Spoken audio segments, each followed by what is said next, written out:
The system of unbreakable consistency. Stop for a second and look at your schedule. How many life-changing plans did you excitedly map out on a Sunday night, only to watch them turn to dust by Wednesday evening?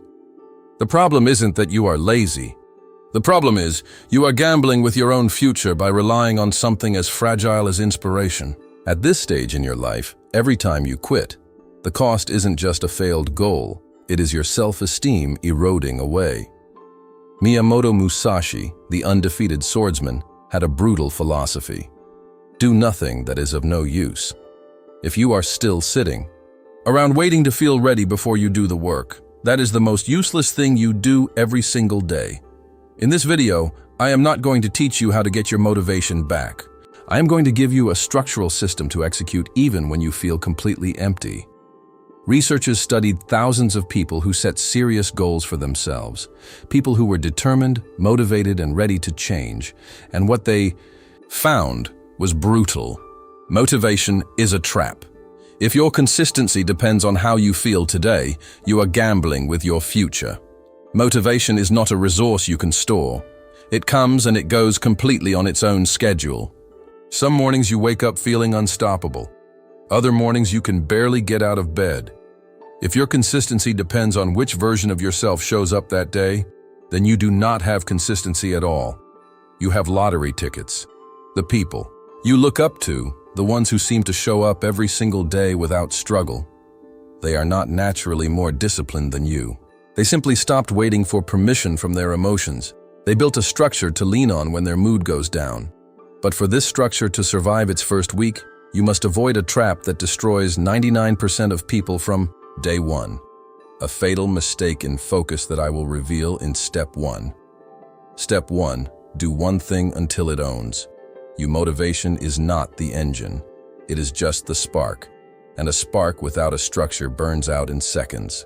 The first piece of that structure is the one most people get completely wrong from the very beginning. Here is what usually happens. Someone decides they want to change their life. And because the motivation is fresh and strong, they go all in at once. They set the alarm for 5 a.m. They plan the workout. They start the online course. They cut the junk food. All of it, all at once, on the same Monday. For a few days it feels incredible, but then Thursday arrives. The energy that made all of it feel possible is simply not there anymore. So they skip one thing, then another. And because everything was tied together, when one piece falls, the rest collapse with it. You cannot build 10 houses at the same time when you only have one hammer. It is like trying to drill through concrete with your pressure spread across a dozen different points. You will not even scratch the surface. Musashi spent years mastering a single sword style before he ever developed his famous two-sword technique. He didn't try to learn everything at once. He went so deep into one thing that it became part of him. Automatic, effortless. Here is what the system demands. Choose one thing. Just one. The single fatal habit that will move your life forward the most. If this one habit stands, everything else follows. Identify it clearly. Name it. And then commit to it alone. Do it every single day. Without negotiation. You do the thing because the thing is scheduled. You don't wait for inspiration to brush your teeth, and the same applies here. The schedule is the law. Emotions are just noise. Thomas, a performance coach who spent years studying behavioral change, described this shift as the moment when effort becomes identity. You stop being someone who is trying to work out. You become someone who works out. The label changes, and once the label changes, the behavior follows automatically. Stack the second habit onto the first only after the first no longer requires effort. The system starts at the ground. One layer, solid enough to hold everything that comes after it. But even with absolute focus on one habit, you will still find yourself exhausted by the end of the day if you don't know how to hack your own biological rhythm. Why is the clock on your wall lying to your productivity? The answer is in Step 2. Step 2. Build your day around your energy, not your clock. So you have your one thing. You are going deep on one focus. But here is where most people make the second mistake. And this one is quieter. It doesn't feel like a mistake. It feels like productivity. They wake up with good intentions. They sit down to do the work. But before they even touch the thing that matters, they check their messages. They scroll through notifications. They respond to emails that could have waited until the afternoon.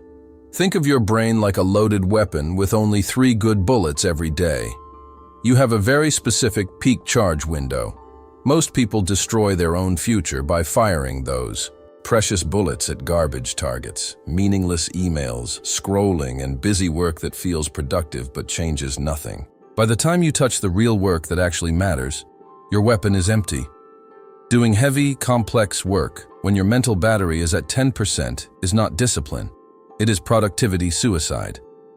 You will spend the rest of the day running on reserve power. Musashi understood this in the context of combat. He never drew his blade unless the timing was absolute. He wrote about the importance of knowing when to move and when to conserve. For the next 7 days, pay close attention to yourself. Notice when thinking feels effortless and when it feels like dragging something heavy across gravel. You are looking for your peak window, that 2 to 3 hour stretch where your brain is operating at its highest level. Once you find it, treat that window as sacred. Reserve that time exclusively for the work that actually changes your life. If this hits home, if you're realizing your day has been in the wrong order, drop a key 1 in the comments. It's a small signal to yourself that the change starts here. Takeshi, a master of discipline, calls this the difference between rowing with the current and rowing against it. The river doesn't change, but your position in it changes everything. Protect your peak hours the way you would protect anything. You cannot afford to lose. But let's be entirely realistic. Your willpower is no match for an environment built on temptation. How do you make quitting harder than actually doing the work? I will show you how to engineer your battleground in Step 3.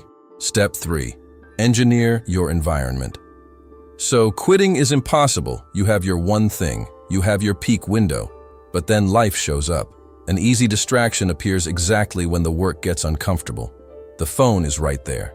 The couch is right there.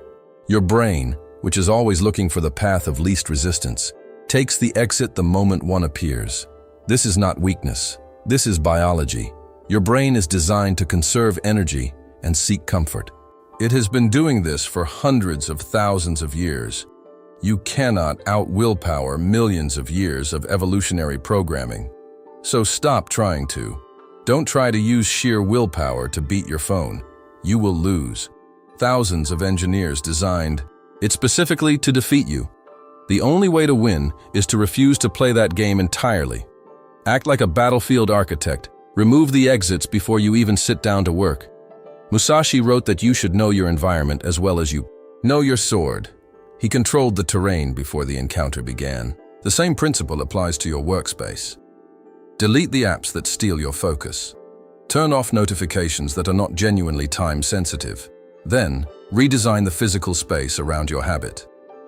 If your one thing is writing, keep the notebook open on the desk before you go to sleep. Make the right action so easy and so obvious that choosing it requires almost no decision at all. Consistency breaks at the decision point, not at the doing. And then, there is the streak. Protecting it becomes its own form of motivation. But here is the ironclad rule that holds the entire thing together. 0 is not allowed. Not ever. On the days when life is heavy and energy is non-existent, you do not do nothing. You do the smallest possible version. 5 minutes instead of 50. 10 push-ups instead of a full workout. The moment you allow 1-0, you teach your brain that 0 is an option. Takeshi described this principle perfectly. The warrior who shows up imperfectly is still a warrior. The one who stays home has already lost. Showing up in a reduced capacity keeps the identity intact. That is what you are protecting when you refuse to allow a 0 day. Your identity as someone who does not quit. At this point, you have a perfect machine. But even the best machine stands completely still without fuel. And this fuel does not come from discipline or habits. It comes from a much deeper, darker place that we will uncover in this final step. Step 4. The fire that systems cannot replace. You have the structure now, a real, functional system. But there is something underneath all of it that no system can manufacture. Something that carries you through the days when even the smallest version of the work feels like too much. That something has a name. It is not discipline. It is not habit. It is desire. Not the soft, comfortable kind of desire that feels like a preference. The kind of desire that borders on obsession, the kind that burns. A system is just a lifeless shell without a soul. Musashi called it the way. Not a destination, but a direction so deeply chosen that it becomes inseparable from who you are. He didn't practice swordsmanship because he had a good morning routine. He practiced because he was incapable of not practicing. The sword was not something he did, it was something he was. Think about the people you genuinely admire. If you study their stories closely, you will find the same thing every single time. A hunger, an obsession, a reason so personal and so powerful that obstacles become minor details rather than stopping points. Think of Thomas, who built a legacy from nothing. He didn't have a map or a mentor. He had a hunger that made staying still more painful than moving forward. He was a man possessed by a refusal to remain average. Why are you actually doing this? Don't give me the surface answer. You used to look good in front of others. What is the real answer underneath that? Because the surface answer will carry you for a week. The real answer will carry you for years. Maybe you are trying to prove something to yourself. Maybe you have watched someone you love struggle, and you made a quiet promise that your life will be different. Or maybe it is the sheer terror that 10 years from now, you will still be this exact same version of yourself, full of regret. Whatever it is, find it, name it. Because when the days come where nothing feels worth it, that dark, burning reason is what you will use to control the system. Closing. The decision that changes everything. The system without the fire is just structure. And the fire without the system is just energy with nowhere to go. Together, they become something that does not stop. Musashi spent his entire life refining a single truth. That mastery is not an event. It is a daily return. A choice made again and again in silence, without applause, without guarantee. Now that choice belongs to you. If this video shifted something in your thinking, drop a comment with the number 2 below right now. Not tomorrow, right now. Because that small action is itself a practice of the principle you just learned. Do the thing immediately, and if you want to keep building this kind of thinking, subscribe to this channel.